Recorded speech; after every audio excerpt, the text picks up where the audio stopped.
Himala, attorney, at naisipan mong magbakasyon. Wika kay Harper Buenavista Jennings ng pinsan at kapwa-abogado niyang si Brian. I need to take a break after that last case. Sagot ni Harper sa pinsan. Isang abogado si Harper. Civil lawyer siya ng Buenavista Law Firm. Ang law firm na pag-aari ng pamilya ng kanyang inang si Bettina Buenavista. Baka naman may kinalaman tong pagbabakasyon mo sa love life mo. Nabalitaan ko kay Hailey, iniwan ka raw ng girlfriend mo Wika ni Brian. Ang tinutukoy na Hailey ng kanyang pinsan ay ang bunsong kapatid ni Harper. Pangatlo ang binata sa 4 na anak ng mag-asawang Bettina Buenavista at Harold Jennings. Panganay ang kuya Hunter niya na sinundan naman ng kanyang kuya Harrison. Pareho ng may asawa ang 2 nakatatandang kapatid at sila na lamang ng bunsong si Hailey ang nananatiling single. Napailing si Harper sa nakatatandang pinsan. Ang dami mong ginagawa dito sa firm, may panahon ka pa para chumismis, Kuya Brian. Natawa ang pinsan bago ito sumeryoso. Are you okay, Harper? Sabi ni Hailey yung ex-girlfriend mo raw ang nakipaghiwalay sa'yo Tipid nang umiti at tumango si Harper. Thanks for the concern, Kuya, but I'm fine. Gaya ng sinabi ng pinsan, 1 buwan na nakalilipas nang hiwalayan si Harper ng nobyang si Rachel. 6 na buwan ang naging relasyon nila ng babae. Isang fashion designer si Rachel. Nang magkaroon ng malaking proyekto ang babae, ay ilang linggo itong nanatili sa Paris, France. Pag-uwi sa Pilipinas ni Rachel ay bigla na lang nakipaghiwalay sa kanya ang dalaga. Humingi ito ng tawad sa kanya dahil ayon dito ay may nakilala itong ibang lalaki sa Paris. Kahit na nagalit si Harper sa pagtataksil sa kanya ni Rachel, sa huli ay hindi niya masisi ang dating nobya kung naghanap man ito ng iba. Aminado siyang nagkulang siya ng oras sa babae at napabayaan niya ang relasyon nila. Sigurado ka, Harper? Baka gusto mong maglabas ng sama ng loob. Magsabi ka lang. Ani Brian. I'm really fine, Kuya Brian. Muli ay sagot ni Harper sa pinsan. Alright, mag-enjoy ka sa bakasyon mo sa Bohol. Maghanap ka na rin ng bagong babae doon. Anang pinsan na tinapik-tapik pa ang balikat niya. Napailing lang si Harper bago nagpaalam sa lalaki. Samantala, 2 araw na nakalipas, nasa isang restaurant si Jasmine sa isang beach resort sa Panglao, Bohol. Ma'am, mag-isa lang po kayo dito sa resort? Tanong kay Jasmine ng waiter na nagdala ng hapunan niya. Tipid nang umiti si Jasmine sa kaharap na servidor. Oo, mag-isa lang ako. Kasama ko sana yung boyfriend ko sa bakasyon na to, pero hiwalay na kami. Ipinagpalit ako ng magaling na lalaking yun sa ibang babae. Dapat ay kasama niya ang dating nobyong si Gino sa bakasyon niyang yun. Subalit dahil hiwalay na sila ng binata, ay siya na lamang mag-isa ang tumuloy sa bakasyon. Naghiwalay sila dahil ipinagpalit siya ng lalaki sa isang babaeng nakilala nito nang magpunta ito sa France para sa isang work trip. Mahigit 5 taon ang naging relasyon ni Jasmine kay Gino na nagsimula noong huling taon ng dalaga sa kolehiyo. Kaya naman kahit 1 buwan na silang hiwalay, ay hindi pa rin niya matanggap na ipinagpalit siya nito sa babaeng nakilala lamang nito ng 2 linggo sa ibang bansa. Talaga, ma'am? Nagawa kayong lokohin ang ganda-ganda nyo. Naku, ma'am, isang malaking tangay ang ex-boyfriend mo. Wika sa kanya ng waiter. Salamat, Mike. Nakangusong sagot ni Jasmine sa waiter na nalaman niya ang pangalan mula sa name tag na suot. Naku, ma'am, maraming gwapong guest dito sa resort. Makakahanap ka agad ng ipapalit sa manloloko mong ex-boyfriend. Anong waiter. Salamat pero mas gusto ko munang mag-isa. Pagkatapos maghapunan, dala ang isang bote ng beer na binili niya sa restaurant, nagtungo siya sa walang taong parte ng dalampasigan. Nang maupo siya sa buhangin, kasabay ng tunog ng mga humahampas na alon ay tila bumalik sa kanya ang ginawang panloloko ng dating nobyong si Gino. Walang yaka, Gino! Akala mo kung sino kang gwapo para magloko, mabaho naman ang paa mo. Sana hindi kayo magtagal ng babaeng pinalit mo sa akin. Malakas na wika ni Jasmine sa kawalan bago tumungga mula sa hawak na bote ng alak. Your ex-boyfriend has a smelly feet? Wika ng bariton ng tinig sa likod ni Jasmine. Muntik na niyang mabitiwan ng hawak na bote sa gulat. Nang bumaling siya sa pinanggalingan ng boses, nakita niya ang isang gwapo at matangkad na lalaki na nakatayo malapit sa kanya. Tulad niya ay may hawak din itong bote ng beer. Bigla ay nahiya si Jasmine sa ginawang pagsigaw.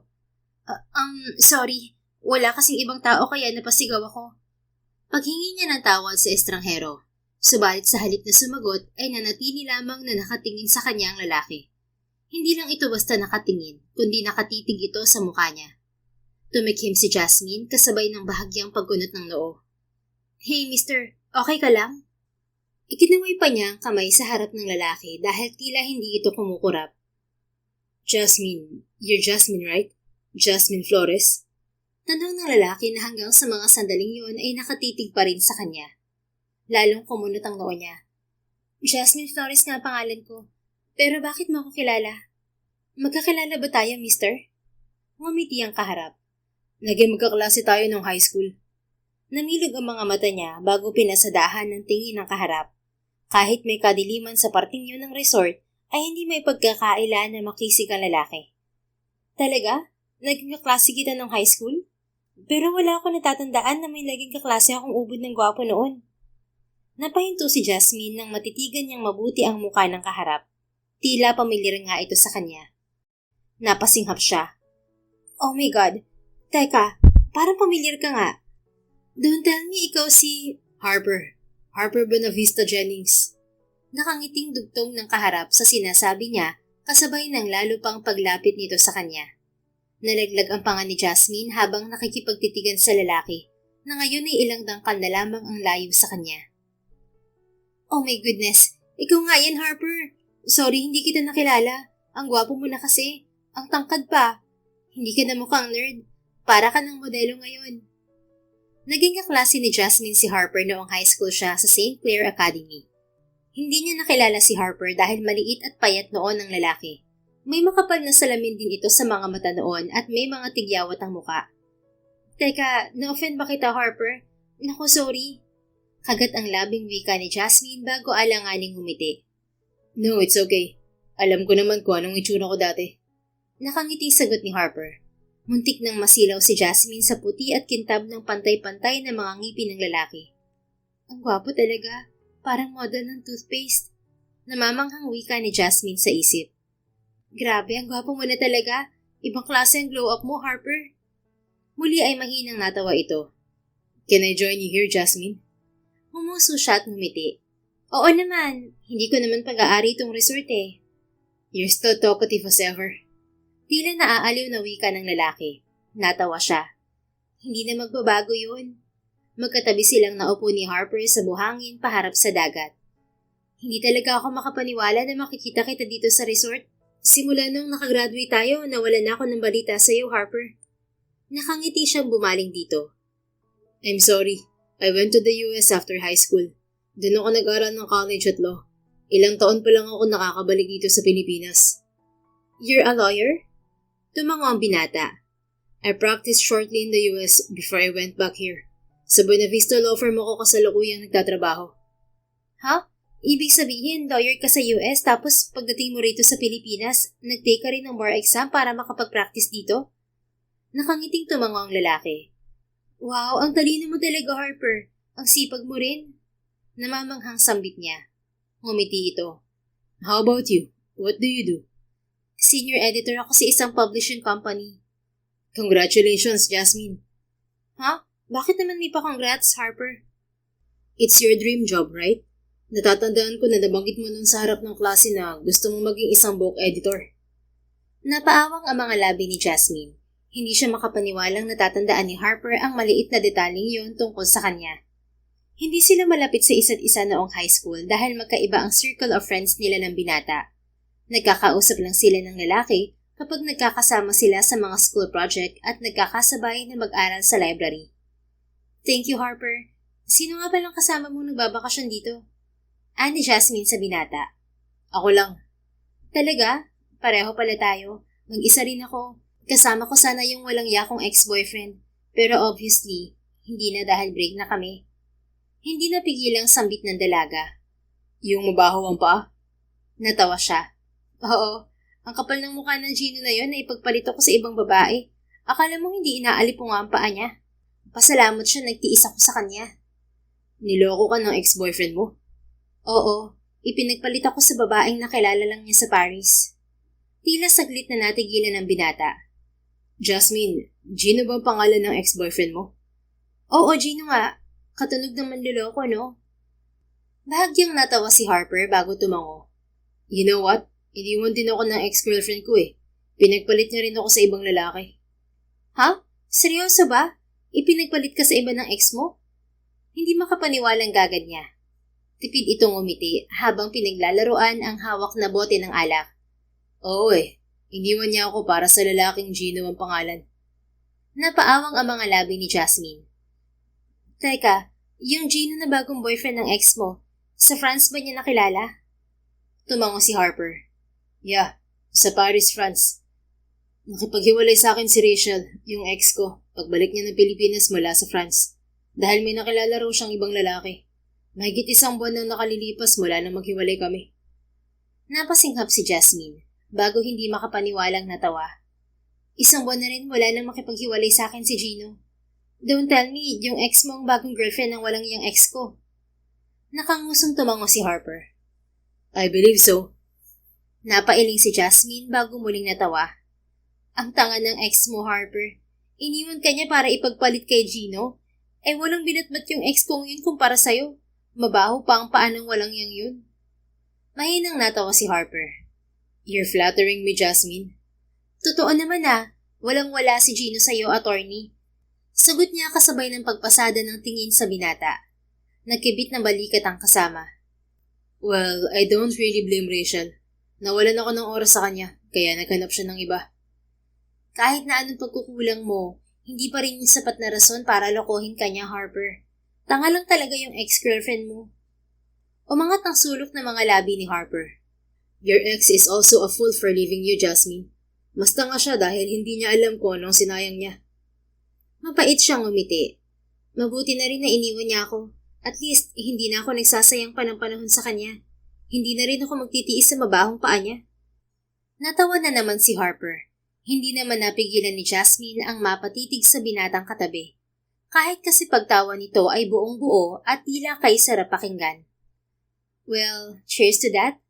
Ani Harper at itinaas ang bote ng hawak na beer. Natawa rin si Jasmine at itinaas ang hawak na bote ng beer. Subalit nang tunggain niya yon ay saka lamang niya napagtanto na wala na yung laman. Umus na pala. Nakangiwing wika niya. Do you want to go to the bar? Tanong ni Harper. Nakangusong tumango si Jasmine. Kanina ay wala siyang interes na magpunta sa maingay na bar. Subalit ngayong may kasama na siya ay bigla siyang ginanahan.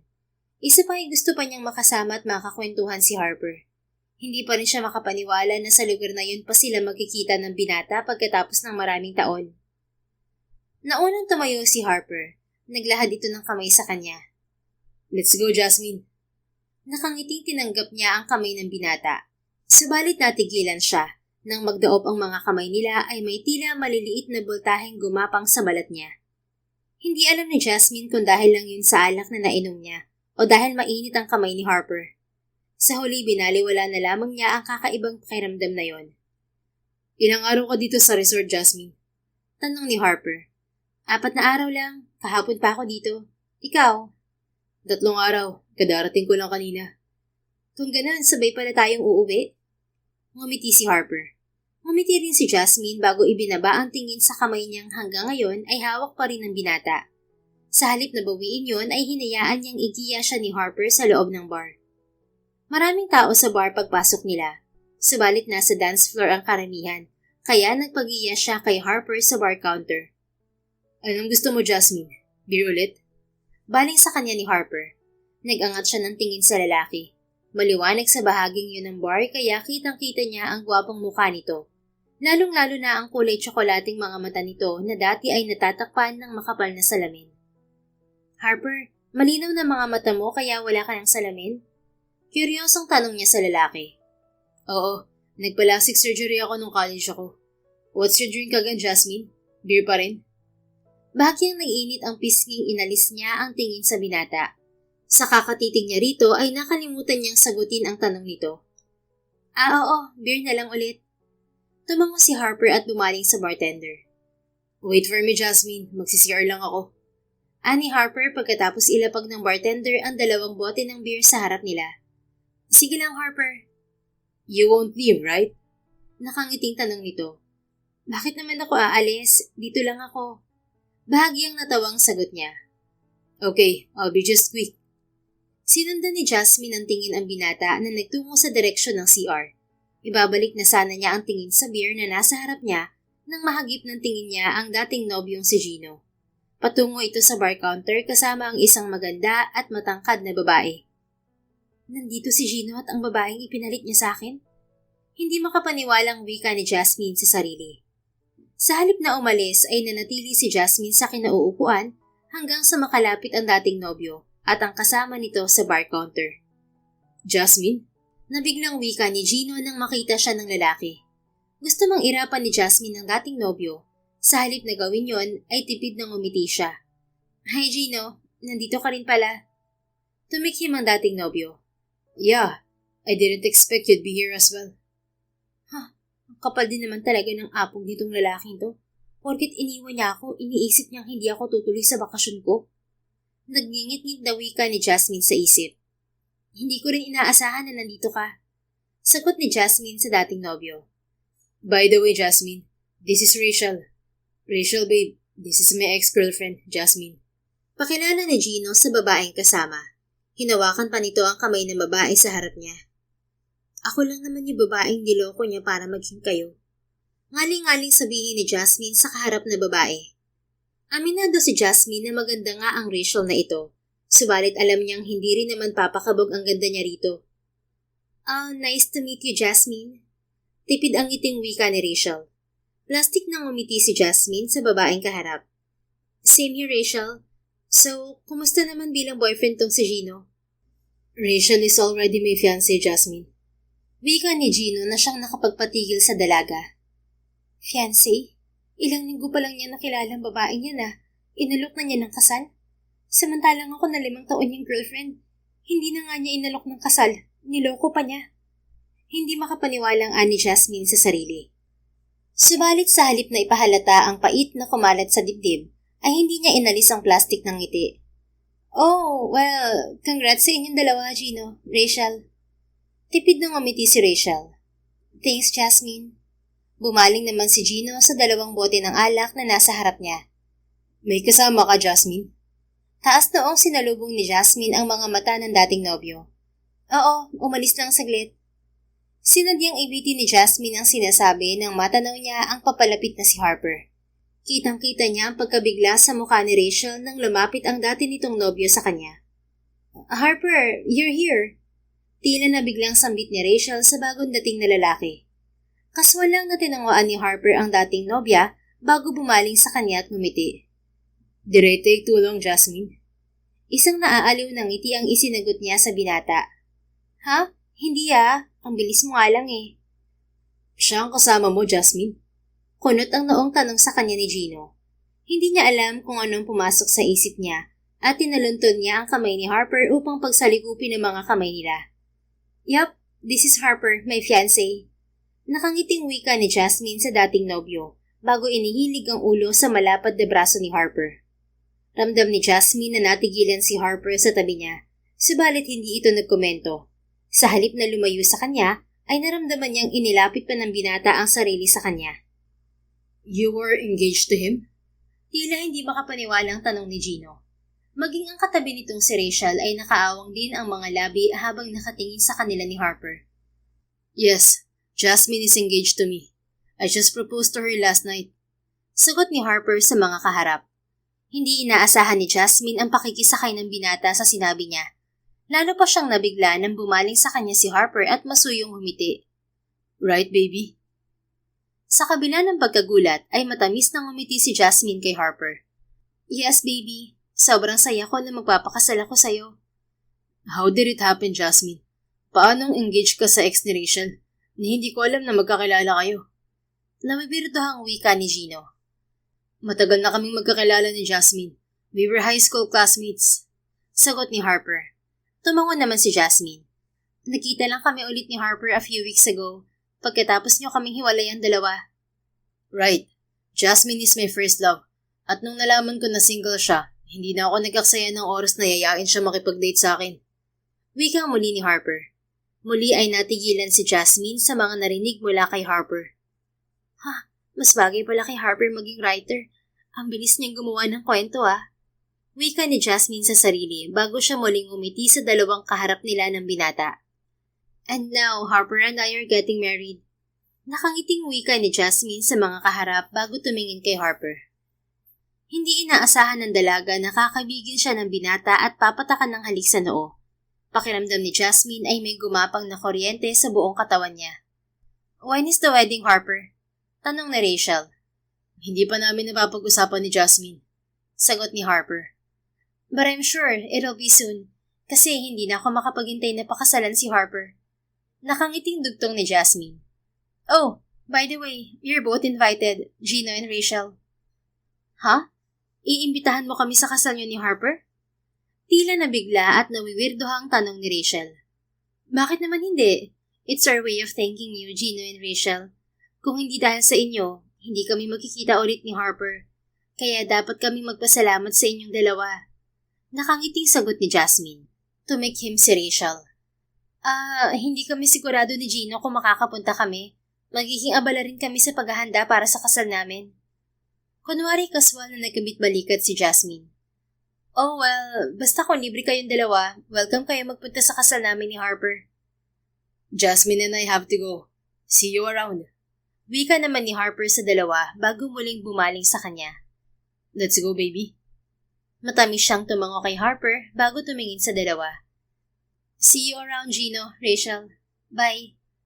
Pagkatapos niyon ay magkahawak ang kamay na lumabas sila ni Harper ng bar. Pagdating nila sa parte ng beach resort na pinanggalingan nila kanina, ay isang malalim na hininga ang pinakawalan nila. "Jasmine, are you okay?" Tanong ni Harper. Doon pa lang nito pinakawalan ng kamay niya. Mariing napapikit si Jasmine. Pagkatapos ay sinapo niya ang muka. Nang dumilat siya ay nakatunghay sa kanya si Harper. Naroon pa rin ang pag-aalala sa gwapong muka nito.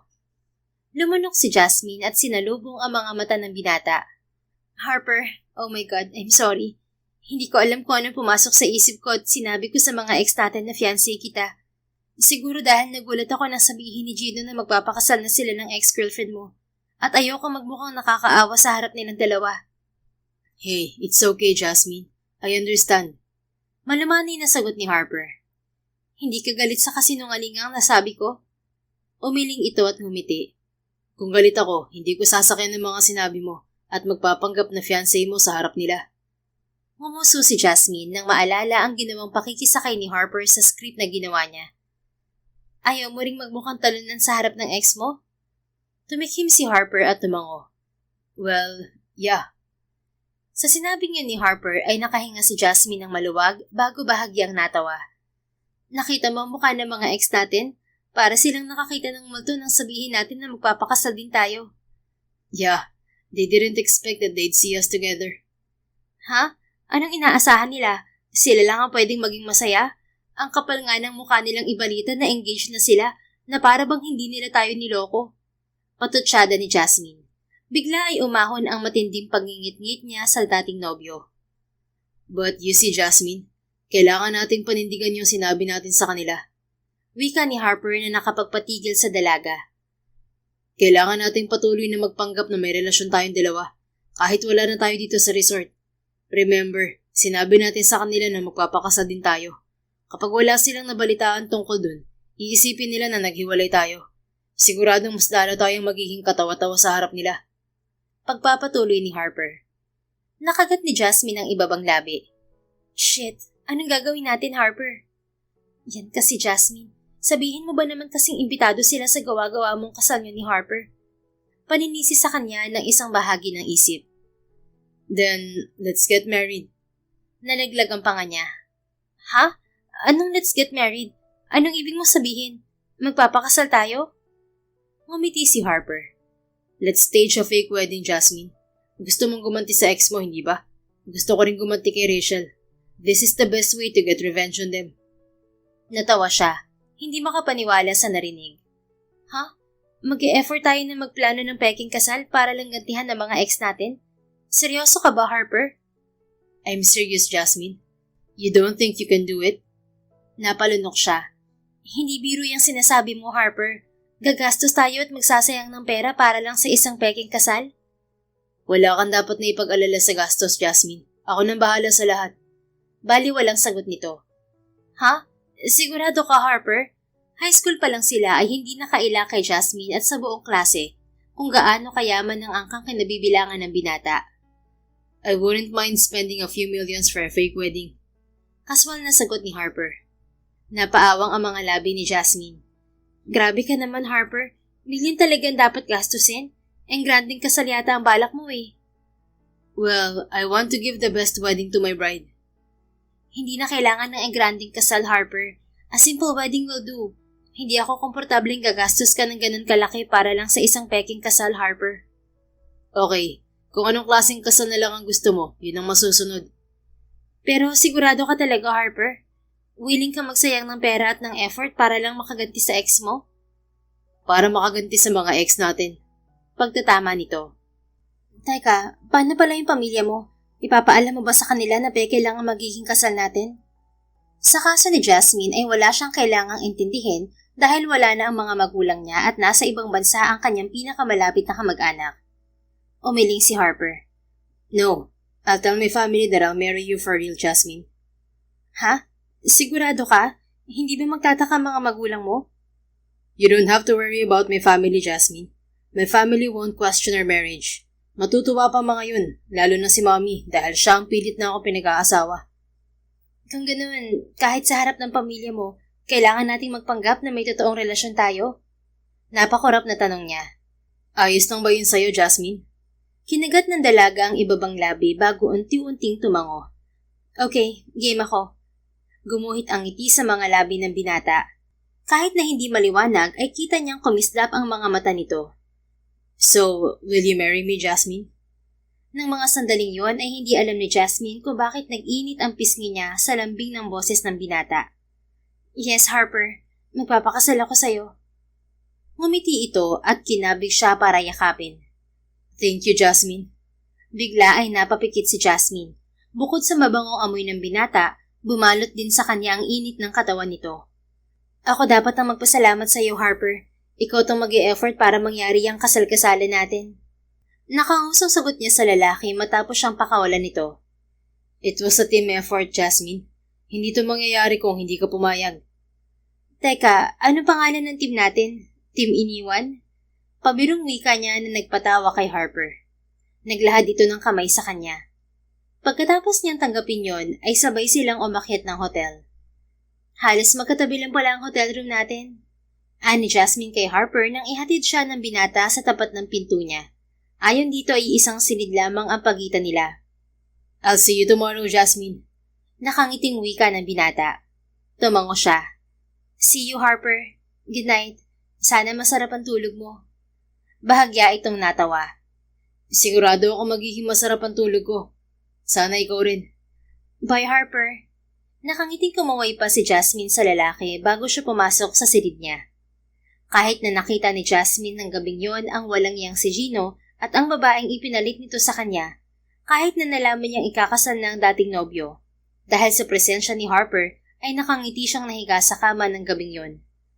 Mabuti na lang talaga nakita kami ni Harper. Wika ni Jasmine sa isip kasabay ng pagpikit ng mga mata. Kinabukasan, nagising si Jasmine dahil sa walang humpay na tunog ng cellphone niya. Pupungas-pungas na sinagot niya yon nang makitang ang matalik na kaibigan si Sonia ang tumatawag. Kolehiyo si Jasmine nang makilala niya si Sonia at maging magkaibigan sila ng babae. Pagkatapos nilang makagraduate ay nagdesisyon silang tumira ng magkasama sa iisang condo unit. Nasa probinsya kasi ang mga magulang ni Sonia, habang si Jasmine naman ay ulila na. Bata pa lang si Jasmine nang mawala ang kanyang ama, kaya naman nag-iisa siyang anak ng mga ito. Sa loob ng mahigit 20 taon ay ang ina ang kasakasama ni Jasmine sa buhay, hanggang sa bawiin na rin ito sa kanya ng may kapal. Dahil nag-iisa na lang sa buhay ay pinili ni Jasmine na tumira kasama si Sonia. Tulad niya ay solong anak lang din ang matalik na kaibigan, kaya naman parang magkapatid na ang turing nila sa isa't isa. Sonia, bakit ang aga mo naman tumatawag? Wala pang 1:00. Bungad ni Jasmine sa kaibigan na nasa kabilang linya. Are you okay, Jasmine? Nag-aalalang tanong ni Sonia. Ha? Oo naman. Bakit naman hindi ako magiging okay? Paano? Nakita ko sa social media post ng walang yamong ex na nandyan din siya sa Bohol at kasama niya yung bagong babae niya. Nakita na kami kagabi ni Gino, Sonia. Alam mo bang nag-propose na si Gino dun sa bago niya? What?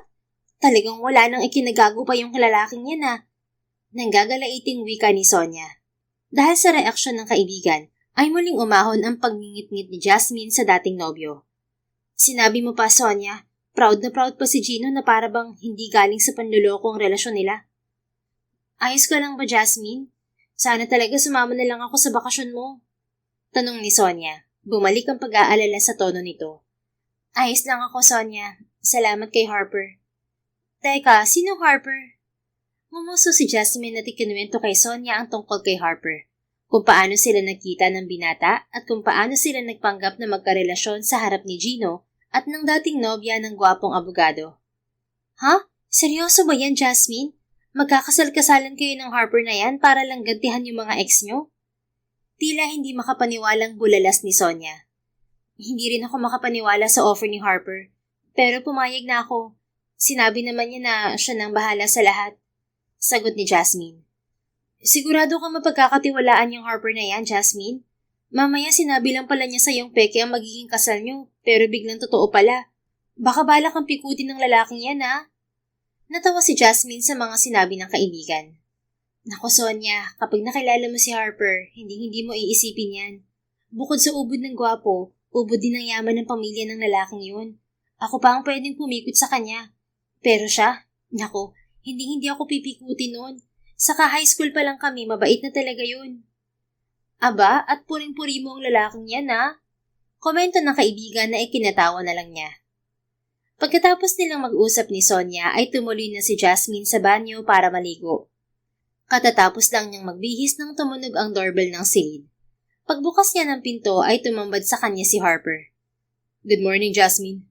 Nakangiting bati ng binata. Good morning, Harper. Ganting bati ni Jasmine sa lalaki. Hindi niya napigilang pasadahan ng tingin ang binata. Napakagwapo nito sa suot na button-down shirt at khaki shorts. Mabuti na lang naligo na ako. Nakakahiya namang humarap kay Harper ng bagong gising. Anya sa isip. Let's have breakfast together, Jasmine. Nakangiting alok ni Harper. Sakto yung pagkatok mo sa akin. Palabas na sana ako. Nakalimutan mong sinabi ko sa iyo kagabi na susunduin kita ngayong umaga para sabay tayong bumaba. Hindi naman ako bababa mag-isa. Kakatukin din kita para sabay na tayong bumaba. Nakangising sagot niya na nagpatawa rito. Sabay nilang tinungo ang elevator. Pagbaba nila sa lobby ay naabutan nila sina Gino at Rachel roon. Sa tabi ng mga ito ay naroon ang dalawang maleta. Bago pa makabaling si Jasmine kay Harper, ay naramdaman na niya ang paghawak ng binata sa kamay niya. Muling binaliwala ni Jasmine ang tila maliit na bultaheng gumapang sa balat niya. Ready to face them again? Masuyong baling sa kanya ni Harper. Nakaangat ang sulok ng mga labing tumango siya. Ready pa sa ready. Pagdating nila sa tapat ng dalawa, ay sabay na bumaling sa kanila ni Harper sina Rachel at Gino. Subalit si Rachel lamang ang may ganang bumati sa kanila. Harper, Jasmine, hello. Tipid ang ngiting bati ni Rachel. Ipinlaster ni Jasmine ang ngiti sa mga labi. Hi Rachel, Gino. Mag-aalmusal kami ni Harper. Baka gusto niyo sumabay sa aming dalawa. Hindi na Jasmine. Aalis na kasi kami ni Gino. Sagot ni Rachel. Oh, sayang naman. Anyway, we'll just see you two in Manila. Magpapadala kami ni Harper ng imbitasyon sa kasal namin. Sana makapunta kayo. Sagot ni Jasmine. Susubukan namin. Kunot noong tugon ni Gino. Tila isang pilit ng ngiti naman ang ibinigay ni Rachel sa kanya.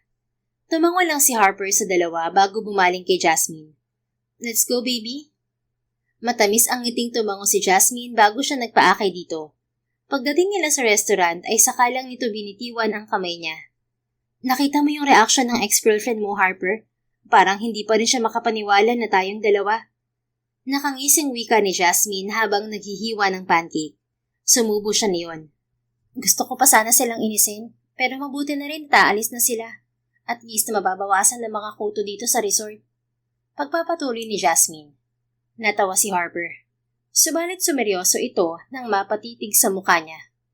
You have something on your lips, Jasmine. Bago pa mapunasan ng dalaga ang mukha, ay naunahan na siya ni Harper na gawin yun. Nag-init ang mukha niya kasabay ng pagwawala ng dibdib. Bahagya siyang tumawa para pagtakpan ang nararamdaman. Salamat. Nakakahiya naman. Baka isipin mo parang bata akong kumain. Nakangusong wika niya. It's okay, Jasmine. Mahilig ka pala sa pancakes? Tumango siya at ibinaba ang tingin sa in-order nilang tapsilog. Paborito ko tong breakfast. Ikaw, hindi ko in-expect na mahilig ka sa tapsilog ah. Mahilig ako sa Filipino food. Paborito kong kare-kare at menudo. Habang kumakain sila ni Harper ay marami silang napagkwentuhan ng binata. Bukod sa pagbabalik tanaw nila sa nakaraan, napag-usapan din nila ang kani-kanyang trabaho. Sa buong araw na yon ay magkasama sila ni Harper sa buong resort. Hindi maitatanggi ni Jasmine na na-enjoy niya ang bakasyong yon dahil sa presensya ng binata sa tabi niya. Pag-alis nila ng resort ay nagkasabay din sila ni Harper dahil nagkataong pareho ang flight nila ng lalaki pabalik ng Maynila. See you again sa NAIA, Harper. Wika ni James sa binata pagdating nila sa boarding gate ng paliparan. Pareho man kasi ang eroplanong sasakyan nila ay magkalayo ang upuan nila. See you in a while, Jasmine. Nakangiting sagot ni Harper. Pagdating ni Jasmine sa upuan niya sa eroplano ay inabala niya ang sarili sa cellphone. Ilang sandali pa lang siyang nagbabasa sa work email niya nang maramdaman niyang may naupo sa tabi niya. Hi, Jasmine. Wika ng baritonong tinig ni Harper. Napakurap na nagangat si Jasmine ng tingin sa lalaki. Harper, bakit nandito ka? Di ba sa dulo ang seat mo? Nakangiti itong nakaupo sa tabi niya. Nakipagpalit ako ng upuan sa katabi mo. Pumayag siya? Binola mo siguro, no? Ngumiti ang binata. Nope, kasing edad na ng mami ko yung katabi mo. Sinabi ko lang sa kanya na ayoko mahiwalay sa fiancé ko. Sa kabila ng biglang pag-iinit ng pisngi ay natawa siya. Talagang pinanindigan mo na yung kwentong ginawa natin sa harap ng mga ex natin, ha? Bahagya siyang natawa. Bakit? Ayaw mo ba akong katabi? Siyempre gusto, attorney. Lumawak ang ngiti ni Harper. Dahil magkatabi sila ng binata ay nakalimutan ni Jasmine ang hawak na cellphone. Ang isang oras na biyahe pabalik ng Maynila ay naubos sa pagkukwentuhan nila ng binata. Pagdating nila sa NAIA ay nagboluntaryo si Harper na ihatid si Jasmine sa condo unit nila ng kaibigan. Gusto mong pumasok muna, Harper? Baka gusto mong magkape or something? Tanong ni Jasmine sa binata. Tubig na lang, pwede? Oo naman, tubig lang pala eh. Gagastusan mo nga ang kasal-kasalan natin, tapos tubig lang hindi ko pa maibigay sa'yo. Halika, pasok ka. Bahagyang natawang sagot niya bago iginiya si Harper sa loob. OMG, Jasmine, nandyan ka na pala. Gulat na wika ni Sonia na naabutan nila ni Harper na nakatambay sa sala. Agad na tumago sa mga mata ng kaibigan sa binatang nasa likod niya. Sonia, si Harper. Harper si Sonia, best friend ko, at kasama ko dito sa condo. Pakilala ni Jasmine. Agad na tumayo ang kaibigan at malaki ang ngiting kumaway kay Harper. Hi Harper, sabi ni Jasmine, abogado ka raw. Pwede ako lumapit sa'yo kapag may gusto akong kasuhan? Pwede naman. Bahagyang natawang sagot ni Harper. Pabiro namang inirapan ni Jasmine si Sonia bago bumaling kay Harper. Hayaan mo yung si Sonia. Halika sa kusina. Pagdating doon ay agad siyang naglabas ng malamig na tubig mula sa ref. Sigurado kang tubig lang ang gusto mo, Harper? Oo, okay na ako sa tubig. I don't want to bother you. Okay po. Nakangusong nagsalin si Jasmine ng tubig at iniabot kay Harper. Habang pinapanood niya ang binatang uminom, ay hindi niya napigilang pagmasdan ng binata. Tila ito isang modelo sa harap niya. Hindi ko talaga maintindihan kung bakit nagawang ipagpalit ng ratio na yun si Harper para kay Gino. Para niyang pinagpalit ang diamante sa isang bato. Wika ng dalaga sa isip. Jasmine? Untag ni Harper. Napakurap-kurap ang dalaga. Hindi niya namalaya na naubos na ni Harper ang laman ng baso. Gusto mo pa? Nakangiting umiling to. Okay na ako, Jasmine. I better go ahead para makapagpahinga ka na rin. Okay, sige. I-message mo na lang ako kapag nakauwi ka na. At saka para dun sa plano natin. I will, Jasmine. Paglabas nila ng kusina, wala na si Sonia sa sala, kaya dumiretso na sila sa pintuan. Ingat ka, attorney. Salamat sa paghatid. You're welcome, Jasmine. Good night. Good night rin, Harper. Kumaway siya sa binata at hinintay itong mawala sa paningin niya bago siya bumalik sa loob ng unit. Umalis na si attorney? Di man lang nagpaalam sa akin? Nakangusong tanong ni Sonia. Wala ka naman sa sala paglabas namin. At saka anong attorney? Hot kasi si attorney. Ang tangka, Jasmine. Kita mo yung braso? Sarap pisilin. Alam mo, naisip ko, Bakit hindi mo nalang akitin niya si Harper para maging totoo yung relasyon niyo? Nakangising suwestyon ni Sonia. Noong una, nagdududa kay Harper, tapos ngayon halos ipagtulakan mo ko sa kanya? Pinapaakit mo pa. Hindi makapaniwalang tanong ni Jasmine sa kaibigan. Nagkibit balikat ito at ngumisi. Na-witness ko kasi kung gaano kagwapo, Jasmine. Tapos mabait pa. Ang tanga naman ng ex-girlfriend niya at pinagpalit niya yung si attorney sa ex mo. Sa totoo lang, baka nabagok na ang ulo ng Rachel na yun sa Paris eh. Nabola-bola siguro ni Gino. Natawa si Sonia. Kaya akitin mo na lang si attorney. Sayang kasi ibang babae pa siya mapunta kalaunan. Feeling ko parang type ka rin niya eh. Kakaiba kaya yung tingin niya sa'yo. Sira, magkaibigan lang kami ni Harper. Saka anong type ako? Hindi pa ngayon nakaka-move on sa ex niya. Sagot ni Jasmine. Bigla ay lalong nagngit-ngit ang dibdib niya para kay Rachel. Kapag inakit mo si attorney at naging tagumpay ka, di makakalimutan niya yung ex niya. Wika ni Sonia na inignora lang niya. Pumasok siya sa silid para maligo at magpahinga. Isang oras ang nakalipas at tumunog ang cellphone niya. Napangiti siya nang makita ang pangalan ni Harper sa screen niyon. Hi Harper, nakauwi ka na? Nakangiting tanong ni Jasmine sa lalaki. Yes, nakauwi na ako. I just got home. Buti naman, attorney. Pero ako talagang unang tinawagan mo Hindi ka man lang naligo muna. Ayokong paghintayin ka eh. Napangiti siya. Sus, edi sige na, ibaba na natin to para makapagpahinga ka. Gusto ko lang naman malaman na safe ka nakauwi. Pwede naman kahit text na lang ang pinadala mo. Mas gusto kong tawagan ka kaysa i-text. Sagot nito na lalong nagpangiti sa kanya. Sige na, ibaba na natin to. Anong oras ang labas mo sa trabaho bukas, Jasmine? 5:00, bakit? Susunduin kita bukas. Ha? Bakit mo ko susunduin, attorney? Normal lang naman ang sunduin ko sa trabaho ang fiancé ko, hindi ba? Isa pa, may mga pag-uusapan tayo tungkol sa plano nating kasal. Napanguso si Jasmine sa ipinakitang dedikasyon ni Harper sa plano nila. Gusto niya sanang magkomento, subalit dahil tila may kung anong gumapang sa dibdib niya, ay ngumiti na lang siya kahit hindi nakikita ng kausap. Okay, sige. See you bukas, Harper. See you, Jasmine. Good night again. Good night din po, attorney. Hey, what did you say? Ha? Sabi ko good night, attorney. Sige na, bye. Anya at pinutol na ang tawag. Bahagya siyang natawa nang ibalik ang cellphone sa nightstand. Ay, attorney, ginaya mo pa talaga si Sonia, Kastigo ni Jasmine sa sarili. Subalit sa kabila niyon ay gumuhit ang ngiti sa mga labi niya nang ipinikit niya ang mga mata. Samantala, kinabukasan sa Buena Vista Law Firm, pagtuntong ng 5:00 ng hapon ay nagpaalam si Harper sa kanyang sekretarya at paralegal na si May. Attorney, paano po yung document na ibinigay ni Attorney Laurel? Tanong ng babae. I'll just review it at home, May. May importante lang akong lakad ngayon. Sagot niya sa babae. Sige po, attorney. May pagtatakang tumango sa kanya ang sekretarya. Dumiretso si Harper sa elevator. Pagdating niya roon, ay nakasabay niya ang pinsang si Brian na pauwi na rin. Uuwi ka na rin, Harper? May pagtatakang tanong ng pinsan. Tumango siya sa lalaki. Napaawang ang mga labi ng pinsan. Aba, anong nakain mo at hindi ka mag-OT? Last week lang hindi ka mabakbak sa upuan mo tapos ngayon maaga kang uuwi. Alam mo, parang kanina ko pa nga napapansin na parang may kakaiba sa'yo, Harper. May importanteng lakad lang ako. Naningkit ang mga mata ni Brian pagkatapos ay ngumisi. Anong importanteng lakad yan, ha? Bumuntong hininga si Harper sa kakulitan ng pinsan.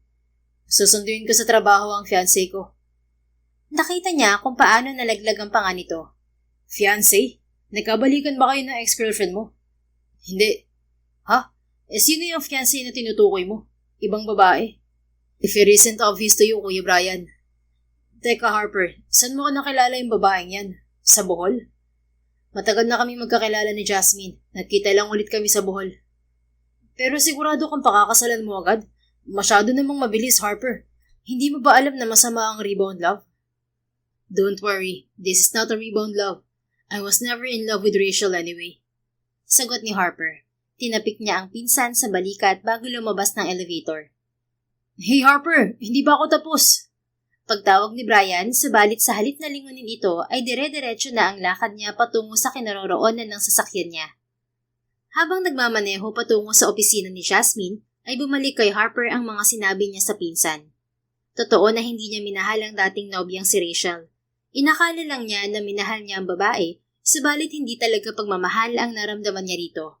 Kaya nagkulang siya sa relasyon nila. Kaya rin pride lang ang nasaktan sa kanya nang maghanap ito ng ibang lalaki. Napagtanto niya ang bagay na yon nang magkita silang muli ni Jasmine.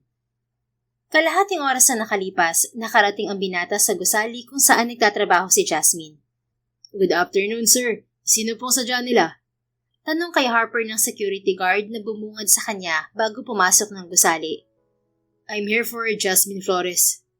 Kaano-ano po kayo ni Ma'am Jasmine, sir? I'm her fiancé. May pagmamalaking sagot ni Harper. Feel na feel mo Harper. Tukso sa kanya ng isang bahagi ng isip. Namilog ang mga mata ng gwardya. Fiancé po, sir. Iba po kasi yung lalaking sumusundo kay ma'am eh. Hindi yun kasing gwapo mo, sir. Hiwalay na sila ng lalaking yun. Ay, grabe ang upgrade ni Ma'am Jasmine Di hamak na 10 beses ka mas gwapo dun, sir. Wika ng gwardyang nakangisi. Napangiti na lang na tinapik ni Harper ang balikat ng gwardya bago ito nilagpasan. Pagkatapos ng ilang minutong pagtambay niya sa lobby ay natanaw na niya si Jasmine. Hey, attorney!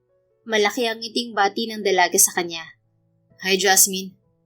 Habang nakatingin siya sa magandang mukha ni Jasmine, ay unti-unti niyang naramdaman ang pagwawala ng dibdib. Sa dinami-rami ng nakilalang babae ni Harper sa nakalipas na mga taon, tanging kay Jasmine lamang nagwala ng ganoon ang puso niya. Tulad ng sinabi niya sa pinsang si Brian, hindi niya magiging rebound o panakipbuta si Jasmine dahil una pa lamang ay mahal na niya ang dalaga. Si Jasmine ang first love niya. Lihim na minahal niya ang dalaga noong high school sila. Akala niya ay naglaho na ang damdamin niyang yon. Subalit nang muli silang magkita sa resort ay muling tumibok ang puso niya para dito. Nang gabing yon, ipinagpasalamat ni Harper na pareho silang niloko ng mga dating karelasyon nila. Kanina ka pa, attorney.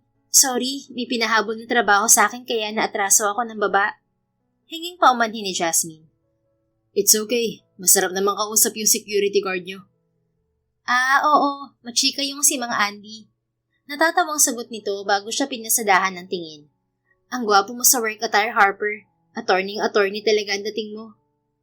Sa kabila ng nararamdamang pag-iinit ng leeg, ay kaswal nang umiti si Harper. Ang ganda mo rin sa uniform mo, Jasmine. Pero lagi ka naman talagang maganda.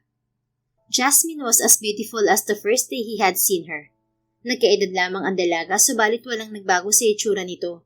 Maganda na ito noon at lalo lang itong gumanda sa paglipas ng mga taon. Ay sus, ang galing mambola ni Attorney Harper Nakangising sagot nito. Hindi kita binabola, Jasmine.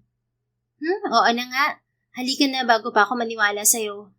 Nakangising sagot nito bago siya iginiya palabas ng gusali. Ma'am Jasmine, ang gwapo ng fiancé mo Upgrade na upgrade. Wika ng security guard na kausap ni Harper kanina. Ay, syempre Manong. Pipili ba naman ako ng pangit? Nakangising sagot ni Jasmine at kinindatan pa ang gwardya. Hindi napigilan ni Harper ang ngiting sumilay sa mga labi. Isa sa mga bagay na nagustuhan niya kay Jasmine ay ang karakter nito. She has always been playful and whimsical. Tahimik at mahiyain si Harper noong high school dahil sa kanyang itsura. Subalit kahit nalikas na pilya si Jasmine, hindi siya kailanman tinukso ng dalaga sa ayos niya. Hindi sila close pero hindi rin sila nag-aaway noon. Harper, talagang sinabi mo kay Manong na fiancé kita? Hindi makapaniwalang balik sa kanya ni Jasmine habang patungo sila sa sasakyan niya. Nakangiti siyang nag-angat ng kilay. Well, I should really be your fiancé in front of other people, right? Nako, baka manghingi ng invitation si Manong niyan. Di imbitahan natin. Kaswal na sagot niya. Binuksan niya ang pintuan sa front seat ng sasakyan niya para kay Jasmine. Samantala, pagpasok ni Jasmine sa sasakyan ni Harper, ay nanood sa kanya ang mabangong amoy ng kotse nito. Wala bang kapintasan ng lalaking to? Pati kotse niya malinis at mabango. Wika ni Jasmine sa isip. Jasmine, pwedeng pakikuha ng pulang kahon sa compartment ng kotse ko, tapos pakibuksan. Ani Harper sa kanya. Nakangusong sinunod niya ang binata. Nang buksan ng kahon ay tumambad sa kanya ang pinakamagandang singsing na nakita niya sa tanang buhay niya. Ano to, Harper? Engagement ring ba to ni Rachel? Magpo-propose ka dapat sa kanya? Baling niya sa katabi. Nakangusong umiling ang binata. This is my mother's engagement ring, Jasmine. I want you to wear this. Namilog ang mga mata niya sa narinig. Ipapasuot mo sa akin ang lumang engagement ring ng mami mo? Kasal-kasalan lang naman tong gagawin natin, Harper. I don't do half-baked things, Jasmine. I put maximum effort in everything I do. Nakangiting sagot nito at kinuha ang singsing. Nagwala ang puso niya nang isuot yun ni Harper sa daliri niya. Namamanghang hinawakan niya ang singsing. Sinubukan niyang paikutin yun sa daliri, subalit hindi gumalaw ang alahas. Teka Harper, medyo masikip tong singsing. Ang hirap tanggalin. Baka hindi na tumatanggal sa akin. Nababahalang bulalas ni Jasmine. Pwede namang hindi mo isoli. Nakangiti sagot ni Harper. Ha? Niloloko mo ba ako? Sa mami mo to. My mom will understand. Besides, alam niyang ibinigay ko na yan sa'yo. Alam ng pamilya mo tungkol sa kasal-kasalan natin? Yes. Uuwi sila 2 linggo bago ang kasal natin. Habang nasa biyahe sila pa uwi ng Maynila, ay napag-usapan na nila ni Harper ang petsa ng fake wedding nila. Magaganap yon 4 na linggo mula sa araw na ito. Hindi ba nagulat ang pamilya mo na magpapakasal ka na lang bigla, Harper? Masuyong umiling ang binata. No, my mom is just happy. Gaya ng sinabi ko, wala kang magiging problema sa pamilya ko. Nakanguso siyang tumango bago muling ibinaba ang tingin sa suot na singsing. Dumiretso sila ni Harper sa isang restaurant para maghapunan. Doon ay pinag-usapan nila ang iba pang mga detalye para sa kasal-kasalan nila. Oo nga pala Harper, pupunta ka ba sa high school reunion natin? Tanong ni Jasmine sa binata habang kumakain sila. Naalala niya yung itanong sa lalaki dahil muli siyang nakatanggap ng RSVP invitation mula sa kanilang dating class president. May reunion tayo? Oo, meron. Hindi mo pala alam? Nakapost kaya sa Facebook group. Wala kasi akong social media account, Jasmine. Kaya naman pala. Kaya rin pala wala akong naging balita sa'yo sa nakalipas na mga taon. Pa-mysterious pala kasi ang atake mo, attorney. Well, if you're attending, then I also need to attend. I'm your fiancé, remember? Napangisi si Jasmine. Nako, sigurado maraming magugulat sa mga kaklase natin kapag nakita ka nila. Sigurado rin ako na ikaw ang pinakagwapo sa buong batch natin. Naiilang na natawa si Harper. Ikaw ang nambobola, Jasmine. Hoy, hindi Totoo kaya? Tinitingnan mo ba yung sarili mo sa salamin? Sabi nga ni Sonia, attorney dapat ang tawag sa'yo. Attorney? Oo, hat na attorney. Nagangat si Harper ng kilay. So, you agree with her? Kasi tinawag mo ko niyan kagabi. Si Jasmine naman ang namula ang mukha sa pagkakataong yun. Agree naman talaga ako, Harper. Hindi naman ako bulag. Alam ko naman na gwapo ka at hot. Bahagyang namilog ang mga mata niya nang makitang namula ang bandang punong tenga ng binata. Wait, bakit namumula ka ha? Hindi ko ba sanay na pinupuri ka, Harper? Tumikim ito at tila nahihiyang ngumiti. Natawa si Jasmine. Bigla ay nawala ang hiya niya. Ang cute naman pala mag-blush ni attorney. Let's just eat, Jasmine. Bahagyang nakangusong sagot ni Harper. Sige po, attorney. Attorney. Pabirong sagot niya. Pagkatapos nilang kumain ay hinatid si Jasmine ni Harper sa kondo nila ni Sonia. Kinabukasan, muli ay sinundo siya ng binata sa trabaho. Ganon din sa mga sumunod na araw. Tila naging rutina nila ni Harper na kumain sa labas bago siya nito ihatid pa uwi. Araw ng Biyernes, sumilay ang ngiti sa mga labi ni Jasmine habang naglalakad palapit kay Harper. Masama ang pakiramdam niya sa maghapong yon at nagawa lang niyang umiti ng matanaw ang binata. Hi, attorney, bati niya sa lalaki. Sa halip ng umiti ay bahagyang kumunot ang noo ni Harper. Jasmine, okay ka lang? Bakit parang matamlay ka yata? Hindi ba magandang pakiramdam mo? Nag-init ang puso niya sa ipinakitang pag-aalala ng binata. Sorry Harper, wala ako sa mood ngayon. May dumalaw kasi sa akin. Sino? Monthly period ko, attorney. Bahagya itong namula bago nakakaunawang tumango. Oh, that's why. Kahit masama ang pakiramdam ay naaaliw na natawa si Jasmine sa reaksyon nito. Pwede kitang ihatid na lang diretso sa kondo mo para makapagpahinga ka. Marahang samit ni Harper. Ngumiti si Jasmine. Gusto ko na nga magpahinga. Thank you, Harper. Ngumiti ito at kinuha ang bag niya. Akin na yung bag mo. Ako na rin ang magdadala. Napangusong inabot niya ang bag niya sa binata. High school pa lang sila ay alam na niyang mabuting lalaki si Harper. Subalit ngayon ay lalo niyang nasaksihan kung gaano ito kamaginoo.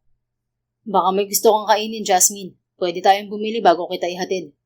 Tanong ni Harper pagkatapos nilang magsuot ng seatbelt. Ngumuso ang dalaga. Actually, gusto ko talaga ng sinigang na baboy. Pero yung luto bahay sana. May gulay naman sa ref kaya magluluto na lang ako pag uwi. Pero pagod ka na, di ba?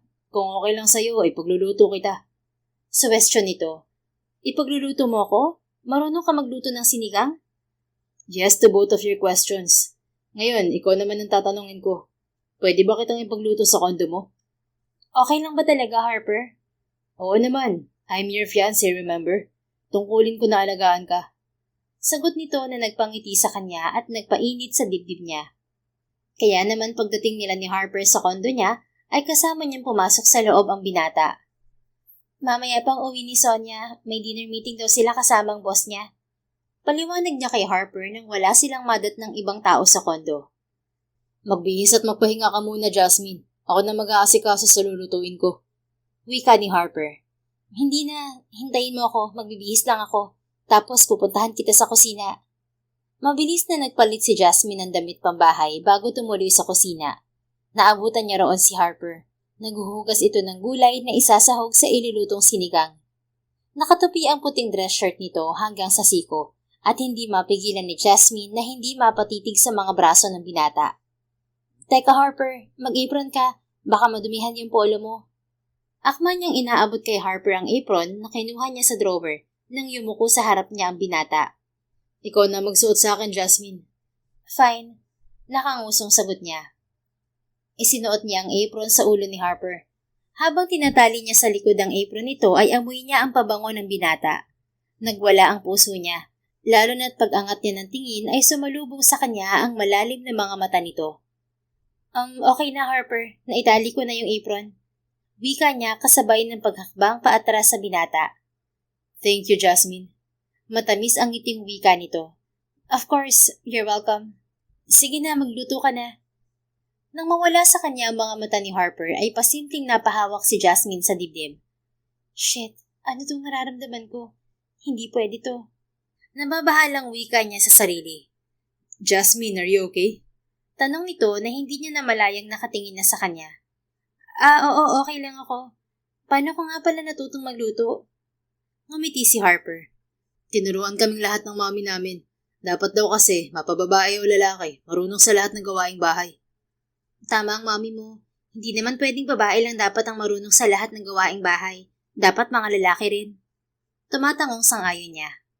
Bago pa maubos ang oras niya sa panonood kay Harper, ay inasikaso niya ang mesa. Ilang sandali pa, magkaharap na sila ni Harper sa hapagkainan. Ikaw muna ang unang tumikim, Jasmine. Wika nito nang ilapag sa harap niya ang isang bowl ng sinigang. Sigurado ako masarap to, Harper. Amoy pa lang, oh. Malaki ang ngiting sagot niya. Iba naman yung amoy sa lasa. Ngumuso na lang siya bago kumutsara ng sabaw. Attorney, bakit ganito ang lasa? Parang tubig dagat ang sabaw. Nakangiwing komento ni Jasmine. Ha? Maalat ba? Tila nag-aalalang tanong ni Harper. Ngumisi si Jasmine. Joke lang, attorney. Masarap talaga, sobra. Nagpakawala si Harper ng malalim na hininga bago natawa. Kinabahan ako dun ah. Akala ko na parami ang lagay ko ng asin at patis. Natawa rin siya. Sorry, attorney. Ako na nga itong pinagluto mo. Ako pa itong pinagtripan ka. It's okay, Jasmine. Ikaw naman yan eh. So kapag ibang tao, hindi okay sa'yo? Hindi. You're the only exception, Miss Jasmine Flores. Nagwala ang puso niya. Pabiro siyang umingos para itago ang paghuhuramentado ng dibdib. Dapat lang, attorney. Fiancé mo lang naman ako, di ba? Kita mo, oh, suot kong engagement ring ng mommy mo. Itinaas pa niya ang isang kamay para iharap ang suot na singsing. Yeah, you really are my fiancé, Jasmine. Masuyo ang ngiting sagot ni Harper na siyang muling nagpawala sa dibdib niya. Habang kumakain ay hindi natapos ang pamumuri ni Jasmine sa luto ng binata. I'm glad you liked it. Kumain ka pa. Muli ay nilagyan ni Harper ng ulam ang mangkok niya. Ikaw din, Harper. Ikaw din ang nagluto kaya dapat magpakabusog ka. Pagkatapos nilang maghapunan ay tinulungan pa siya ni Harper na maghugas ng kanilang pinagkainan. Salamat sa pagluluto ng masarap na sinigang, Harper. You're welcome, Jasmine. Ngumuso siya at sumulyap sa orasang nakadisplay sa kusina. Baka traffic pa ngayong oras. Gusto mong manood muna ng pelikula sa sala? Hindi mo ba gusto magpahinga na? Hindi pa naman ako makakapagpahinga agad dahil busog pa ako. Panay ka kasi lagay ng ulam sa mangkok ko kanina. Bahagyang natawa ang binata. Sorry about that, Jasmine. Pero kung talagang hindi ka pa magpapahinga, then mamaya na rin ako uuwi. Gusto ko ring manood ng TV kasama ka. Nagdiwang ang puso ni Jasmine sa sinabi ni Harper. Paglabas nila ng kusina ay magkatabi silang pumesto sa malapad na sofa. Isang romantic action movie ang napagpasyahan nilang panoorin. Sa gitna ng panonood ay biglang tumunog ang cellphone ni Jasmine. Nang makitang ang head editor niya ang tumatawag ay napilitan siyang tumayo. Sorry Harper, kailangan ko lang sagutin to. Hindi kasi tumatawag ang boss kong to kapag hindi importante. Wika niya kay Harper. Go ahead, Jasmine. Nakangiting sagot nito. Iniwan ng dalaga ang binata sa sofa. Dumiretso siya sa kwarto niya para doon sagutin ang tawag. Mahigit 10 minuto yata siyang nakipag-usap bago niya ibaba ang cellphone. Paglabas niya, naabutan niyang tulog si Harper sa sofa. Sa halip na gisingin ng binata ay tahimik na pinagmasdan niya ang gwapong mukha nito. Nang mga sandaling yon, napagtanto ni Jasmine na mahal na niya si Harper. Na sa ilang araw lamang na pagsasama nila ng binata ay nagawa nitong kunin ang puso niya. Sa isang iglap ay gusto niyang totoo ang fake wedding na pinaplano nila ng lalaki. Anong gagawin ko ngayon? Susundin ko ba yung sinabi ni Sonia na akitin ko na lang si Harper? O hindi ko na lang itutuloy ang kasal-kasalan naming dalawa at iiwasan ko na siya? Tanong ni Jasmine sa sarili. Bago pa man niya masagot ang sariling tanong ay gumalaw na si Harper. Agad na dumilat ito at nagtama ang mga mata nila. Jasmine? Ngumiti siya sa kabila ng pag-iinit ng mga pisngi. Hi, attorney. Nakatulog ka? Oh, I'm sorry. Tumikim ito at umayos ng upo. Sorry, napuyat kasi ako kagabi dahil may tinapos akong basahing kaso. Harper, puyat ka pala tapos pinagod pa kita. Nag-aalalang sambit niya. Ngumiti ito. It's okay. Hindi naman nakakapagod na ipagluto ka. Masyado lang komportable itong sofa nyo kaya nakaidlip ako. Teka, yung buhok mo. Bago pa mapigilan ni Jasmine ang sarili, ay inayos na niya ang nagulong buhok ng binata. Thank you. Masuyong sagot ni Harper bago hinawakan ang braso niya. You're welcome. Mahinang sagot ni Jasmine. Napatitig siya sa mapupulang mga labi ng binata. Bigla ay pumungay din ang mga mata ni Harper. Naramdaman niya na unti-unting lumalapit ang mukha ng binata sa kanya. Sa halip na lumayo ay nanatili ang dalaga na hindi gumagalaw sa pwesto niya. Subalit bago pa mabura ang distansya nila ni Harper, ay narinig na niya ang malakas na boses ni Sonia. I'm home, Jasmine. Oops, sorry, nandito pala si attorney. Wika ng bagong dating na kaibigan. Tila napapasong naglayo sila ni Harper sa isa't isa. Malakas na tumikim si Jasmine bago bumaling sa kaibigan na may kakaibang kislap sa mga mata. Hi, Attorney Harper. Good evening. Bati ni Sonia sa binata. Gumanti ng bati si Harper bago ibinalik ang tingin sa kanya. I better get going now. Muli ay tumikim si Jasmine. Binaliwala niya ang pag-iinit ng pisngi. Sigurado ka, Harper? Baka gusto mong magkape muna. Baka makatulog ka sa biyahe. Ngumiti si Harper.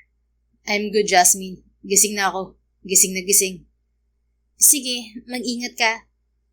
Pagkatapos magpaalam ni Harper sa kaibigan, ay hinatid ni Jasmine ang binata sa labas ng condo unit. Pagbalik niya sa loob, naghihintay sa sala si Sonia. May malaking ngisi sa mga labi ng kaibigan. Ano yung naabutan ko, Jasmine? Parang magtutukaan kayo ni attorney ah. Pangiintriga ni Sonia. Namula ang mukha niya. Hindi ko alam, Sonia. Anong hindi mo alam? Hindi ko alam kung bakit parang balak niya akong halikan. Basta ang alam ko lang, mahal ko na siya. Namilog ang mga mata nito at impit na napatili. Sabi ko na nga ba't nai-inlove ka dyan kay attorney eh? Anong gagawin mo ngayon, friend? Ngumuso siya at nagtaas ng kilay. Ano pa? E di susubukan kong paibigin si Harper. Napagtanto ni Jasmine na hindi niya kayang hindi makita si Harper. Hindi niya rin ito kayang iwasan. Isipin pa lang niya na hindi sila magkakausap at magkikita ng binata ay tila pinipigana ang puso niya. Kaya ang tama lang na gawin ay ang paibigin niya ito upang makuha rin niya ang puso nito. Malakas ang pakiramdam ko na gusto ka rin ni Attorney Jasmine. Hello, sigurado ako hahalikan ka na niya kanina kung hindi ang ako dumating. Giit ni Sonia na nakapagpangiti ng husto kay Jasmine. Sa sumunod na mga araw ay regular pa rin silang nakikita ni Harper pagkatapos ng trabaho. Subalit hindi na nila napag-usapan pa ang halik na muntik ng mamagitan sa kanila hanggang sa dumating ang araw ng high school reunion nila. Nang gabing yon ay sinundo siya ni Harper sa unit nila ni Sonia. Habang nasa sasakyan sila ni Harper ay hindi napigilan ni Jasmine na mapatitig sa lalaki. What is it, Jasmine? May nakalimutan ka ba? Sulyap sa kanya ni Harper nang huminto sila dahil sa traffic light. Yung panty ko. Wala sa sariling sagot niya. Excuse me? Namula ang mukha niya. Wala. Ano kasi, yung mukha mo, nakakalaglag ng panty, attorney. Baka maraming malaglag ang panty mamaya kapag nakita ka. Sanay na si Jasmine na laging nakikita si Harper sa puting dress shirt at slacks dahil sa trabaho nito. Subalit may mas ikagagwapo pa pala ang binata ngayong itim na dress shirt ang suot nito. Pakiwari ni Jasmine ay lalong gumagwapo ang lalaki sa paningin niya sa bawat araw na nagdadaan. Natawa si Harper. Ikaw naman, Jasmine. Nakakalaglag ng brief ang ganda mo. Grabe, yan talaga ang pambobola. Nakaingos na sagot niya. Hindi kita binubola. Masuyong sagot nito na lihim na nagpakilig sa kanya. Sus, sige na po, attorney. Eyes on the road na. Malapit nang mag-green light. Sa halip na ibalik ang tingin sa kalsada, kinuha ni Harper ang isang kamay niya at dinala sa mga labi nito. Nagwala ang puso ni Jasmine. Sa nakalipas na mga araw ay hindi yun ang unang beses na ginawa yun ni Harper. Pansin niya na mas nagiging sweet pa ito sa kanya. Sana tamang pakiramdam ko na gaya ko, nahuhulog ka na rin sa akin. Wika ni Jasmine sa isip. Marami ka bang memories nung high school tayo? Baling ni Jasmine kay Harper pagdating nila ng binata sa dating eskwelahan kung saan gaganapin ang reunion party ng batch nila. Ngumiti ito at muling hinawakan ang kamay niya. Marami. Pero sa lahat ng yun, nandun ka. Hindi ko makakalimutan yung una natin pagkikita 16 years ago. Wala akong kakilala sa eskwelahan na to. At ikaw ang unang kumausap sa akin. Talaga? Hindi ko alam yan Namamanghang sagot niya. Masuyong ngumiti si Harper at humarap sa kanya. I still have a lot to tell you, Jasmine. But for now, I want to say how beautiful you look tonight. Nag-init ang mukha niya. Nasabi mo na yan kanina, attorney. Gusto kong ulit-ulitin. Hindi ako magsasawang ulitin. Sinalubong niya ang mga mata nito. Ikaw din, hindi ako magsasawang sabihin sa'yo kung gaano kakagwapo, attorney. Ngumiti ito at muling hinalikan ang likod ng kamay niya. Pagkatapos ay magkahawak ang kamay na tinungo nila ang entrance ng malawak na bulwagan. Sinalubong sila ng dating school advisor nila na si Mrs. Rizalina Santos. Jasmine, sino yung date mo? Nakangiting tanong sa kanya ng ginang. Hindi mo po ba nakikilala itong kasama ko, ma'am? Si Harper Bonavista Jennings po ito. Inayos ng matanda ang hawak na salamin habang nakatitig kay Harper. Ha? Ikaw si Harper? Hindi kita nakilala, iho. Ang gwapo-gwapo mo na. Salamat po, ma'am. Bahagyang natawang sagot ng binata. May pagmamayabang nang umisi si Jasmine. Kaya nga po, ma'am, di ba? Hindi lang basta gwapo tong fiancé ko. Magaling na abogado pa. Natawa ang ginang. Nako, hindi naman ako magtataka at ubod ng talino nitong si Harper noon. Masaya akong malaman na kayo pala nagkatuluyan. Bagay na bagay kayong dalawa. Pagkatapos nilang kausapin ang matanda ay tumuloy sila sa loob ng bulwagan.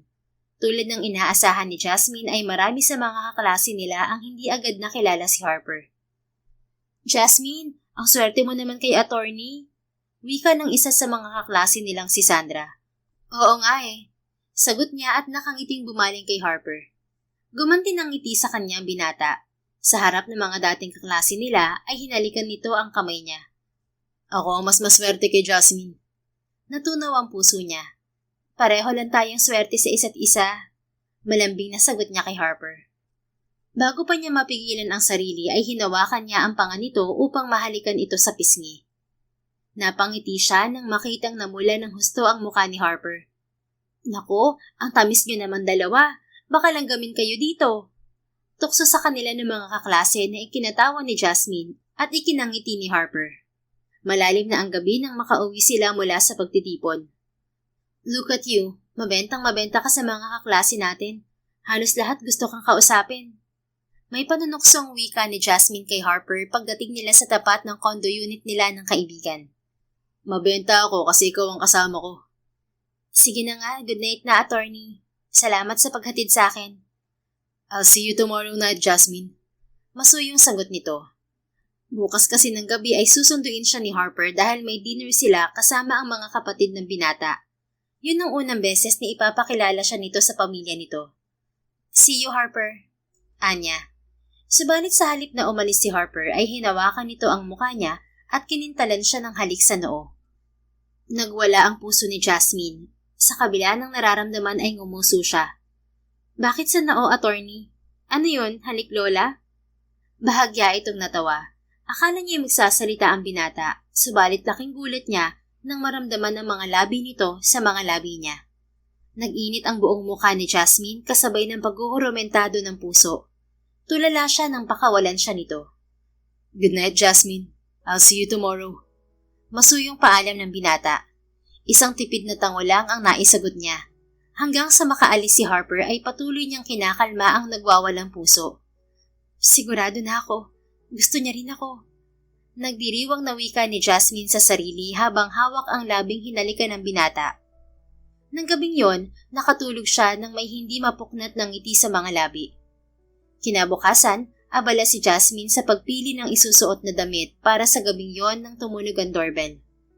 2:00 pa lang, ang aga naman ni Harper, anya sa isip. Malaki ang ngiting binuksan niya ang pinto ng unit. Subalit napawi ang ngiti niya nang sa halip na si Harper ay si Gino ang tumambad sa kanya. Gino, anong ginagawa mo dito? Salubong ang kilay na tanong niya sa dating nobyo. Habang kaharap niya ang binata, wala na siyang nararamdamang kahit na anong emosyon para rito. Ngayon ay ipinagpapasalamat pa niya na niloko siya nito dahil yun ang naging daan upang magkita ulit sila ni Harper. Jasmine, gusto kitang makausap. Sagot ni Gino. Wala ako natatandaan na may kailangan tayong pag-usapan, Gino. Nandito ako dahil gusto kong malaman kung matutuloy pa ba ang kasal niyo ni Harper. Oo naman. Bakit naman hindi matutuloy ang kasal namin? Nakaangat ang kilay na sagot niya. Mapait nang umiti ang kaharap. Dahil hiwalay na kami ni Rachel, Jasmine. Nakipaghiwalay siya sa akin dahil mahal pa raw niya si Harper. Natigilan siya sa narinig. Pakiramdam niya ay may nagbara sa lalamunan niya. Kailan nakipaghiwalay sa'yo si Rachel? Kahapon. Napalunok siya. Magkasama sila ni Harper kagabi at walang nabanggit sa kanya ang binata tungkol sa bagay na yon. Marahil ay hindi pa nito alam na hiwalay na ang dalawa. Kaya nagpunta ako dito para itanong sa'yo kung matutuloy pa din ba ang kasal niyo ni Harper na yon o nakipaghiwalay na rin siya sa'yo. Matutuloy ang kasal namin ni Harper, Gino. Maaaring mahal pa ni Rachel si Harper. Pero si Harper, ako lang mahal niya. Hindi na siya babalik kay Rachel. Mabuti kung ganun. Tipid na sagot ni Gino bago ito nagpaalam. Pag-alis ng dating nobyo ay hindi maitanggi ni Jasmine ang pangambang lumungkob sa puso niya. Paano kung malaman ni Harper na hiwalay na si Rachel at Gino? Posible kayang balikan ni Harper ang dating nobya niya kahit may nararamdaman na siya sa akin? Tanong ni Jasmine sa isip. Bago pa siya mabaliw sa mga senaryong naglalaro sa isip niya, pinasya ni Jasmine na puntahan si Harper. Dala ang sasakyan na ni minsan ay hindi niya nagamit simula noong dumating si Harper, tinungo niya ang tirahan ng binata. Pagdating niya sa basement parking ng Buena Vista Towers, hindi pa niya naipaparada ang sasakyan ay natanaw na niya si Harper. Nakatayo ito sa harap ng sasakyan nito, at hindi ito mag-isa. Kasama nito ang dati nitong nobyang si Rachel. Tila may pumiga sa puso niya. Hindi man niya marinig ang pinag-uusapan ng mga ito, ay alam na niya kung bakit naroon si Rachel. Napahigpit ang hawak niya sa manibela nang makita niyang nagyakap ang dalawa. Pakiwari ni Jasmine ay may tumarak na kutsilyo sa puso niya. Sa halip na iparada ang sasakyan ay pinaharurot niya yon palabas ng gusali. Samantala, ilang minuto ang nakararaan Habang naglalakad si Harper sa basement parking ng gusaling tinitirahan, ay natigilan siya nang makitang nakatayo sa tapat ng sasakyan niya ang dating nobya. Rachel, anong ginagawa mo dito? Kunot ang noo at may pagtatakang tanong niya sa babae. Tipid na ngumiti ang dating nobya. Gusto sana kitang makausap, Harper. What is it about? I don't think may kailangan pa tayong pag-usapan. Nakipaghiwalay na ako kay Gino. What? Nakipaghiwalay na ako kay Gino, Harper. I realized I really don't love him. Malungkot lang ako sa Paris kaya naibaling ko kay Gino ang nararamdaman ko para sa'yo. But after I found out that you're getting married, I realized it was you I still love, Harper. I've made a huge mistake of leaving you, and I hope you can forgive me. Bago pa makapag-react si Harper sa mga sinabi ng dating nobya, ay niyakap na siya ni Rachel. Please, Harper, hindi mo na ako kailangan pagsilosin pa dahil babalik na ako sa'yo. Hinawakan niya ang magkabilang braso ng babae upang alisin ang pagkakayakap nito sa kanya. Rachel, please move away from me. Naluluhang sinalubong ng babae ang mga mata niya. Harper. Rachel, I've already forgiven you. Kahit niloko mo ko, naintindihan ko na nagawa mo yun dahil marami akong naging pagkukulang sa'yo. Dahil hindi kita nagawang mahalin sa relasyon natin. You've never really loved me, Harper? Malungkot at naiiyak na tanong ng dalaga. Malungkot siyang umiling sa dating nobya. I'm sorry, Rachel. Akala ko rin mahal kita, pero hindi pala. I care for you, but I've never loved you. All my life, I've only ever loved one woman. Isa lang ang babaeng minahal ko, at si Jasmine ang babaeng yun. Hindi ko alam kung saan mo nakuha ang ideya na pinagsiselos kita, pero hindi yun totoo, Rachel. My feelings for Jasmine is real, and I couldn't wait to marry her.